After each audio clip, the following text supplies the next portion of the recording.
Hello mga inday ko, samahan niyo ako sa aking ganap mga inday. So tara magkakape muna tayo mga inday ko. Hindi naman halata sa akin dyan mga inday na parang ginawa ko ng tubig yung kape mga inday. So napakalaki talaga ng lagayin ko ng kape dyan mga inday pero naubos ko talagang inumin yan. So ayun mga inday, napakyut-kyut muna ako dito bago ako gagawa ng gawaing bahay mga inday ko. So ang gagawin ko muna ngayon mga inday, sisibakin ko muna itong pinagkakahoy namin nung isang araw sa aking asawa mga inday. So ako na magsisibak nito mga inday no, kasi siya na talaga ang nangahoy. Pero sumama naman ako mga inday, pero wala talaga ko ambag na kumuha ng kahoy mga inday. Sumama lang talaga ako doon sa kahuyan mga inday, nagpasinsyo lang talaga ako doon. Wala naman talaga ako ambag, panay kain lang talaga ako doon.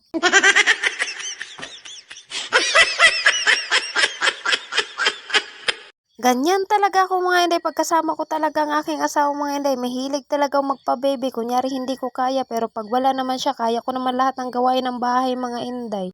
Sisibakin ko na lahat ito para naman ma-arrange ko na isa-isa siya dun kaysa maabutan pa to ng ulan. Eh hindi na talaga mapakinabangan ito pag ito mabasa ng ulan no. Eh alam nyo na. So nagutal-utal na naman tayo dito. Wala na naman tayo masabi sa haba-haba na naman ng pagbablog.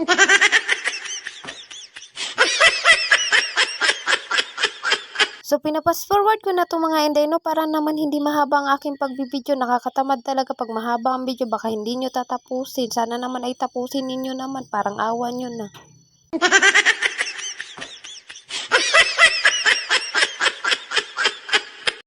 Natapos na ako pagsisibak dito mga inday, ang gagawin ko, i-arrange ko na tong aking mga kahoy dito sa pinakamaganda kong lutuan no. So wag kayong ganyan mga inday, maganda talagang aking lutuan no.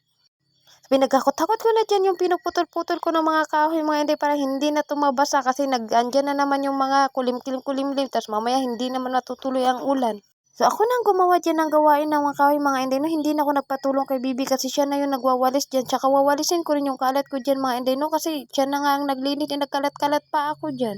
So tingnan nyo naman ang aking itsura dyan, nakaakyat pa itong isang pajama ko, ay iwan ko ba kasi kinakagat-kagat talaga ako ng langgam dyan. Eh, hindi, tingnan nyo naman, gumapang na talaga mga inday, hindi ko alam kung saan siya papunta, ay sakit-sakit pa naman mangagat.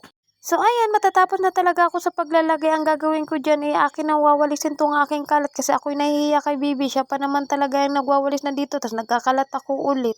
Sobrang init na talaga dyan mga inday. So tingnan nyo naman, pinagkakain na talaga ako ng langgam niyan mga inday, ng amigas ba. Pinagkakain ako talaga niyan, kaya ganyan ang itsura ko. Hinanap ko yung mga langgam, o diba?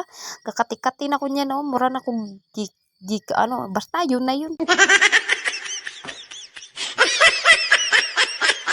Buwan na talaga ako nagpa-vlog. Ito pa talaga rin tayo, nag-utal-utal pa rin sa pagbo-voice over na hindi. Kailan pa kaya ako matuto na magbo-voice over na hindi talaga na utal-utal. So natapos ko na talaga yung aking pag-arrange ng kahoy dyan. Ang ginawa ko, iwawalisin ko na ito para naman malinis ang ating kapaligiran. So ganyan talaga mga inday, ay talaga pag nauulan na ay nag-iimbak na talaga ako ng kahoy, pero hindi naman tayo makakaimbak, lalo na ay minsan hindi makapaghahoy ang aking asawa kasi minsan ay may ginagawa pag linggo. So sinilip ko, hinanap ko si Bibi ko dito mga inday, nandito mga inday. Tinitingnan niya yung aking pananim mga inday, na inaangkin niya na siya daw ang nagtanim niyan mga inday. So ganyan na talaga kakapal ang aking ampalaya mga inday. So purya buyag talaga mga inday, ang dami na talaga niyang bunga. So hanggang dito na lang.